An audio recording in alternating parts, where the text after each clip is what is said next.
দাঁড়া মোবাইলটা দে। তোর বাপের নাম্বার দে। 90 83 90 83 21 22।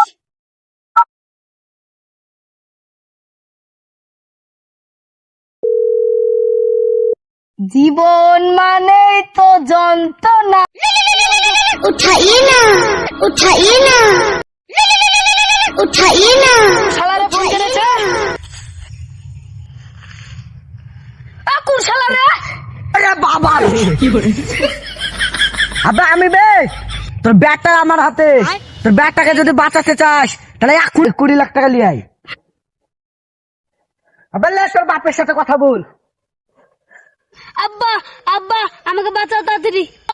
আব্বা আব্বা বাদ দে, আগে বল আমার পকেটে 2টা বিড়ি ছিল, এই 2টা বিড়ি কোথায় বল? ওই বাহিনটা যতক্ষণ না 2টা বিড়ি দিবে ততক্ষণ ওকে বাড়া ছেড়ে। আব্বা আমার সাথে এরকম কাজ করতে পারলে। Good bye. আরে মোবাইলটা দেখি। আবে তোর ব্যাটার প্রতি কি তোর এক চিনো মায়া নাই বে? যা ছেড়ে দে ওকে, ছেড়ে দে।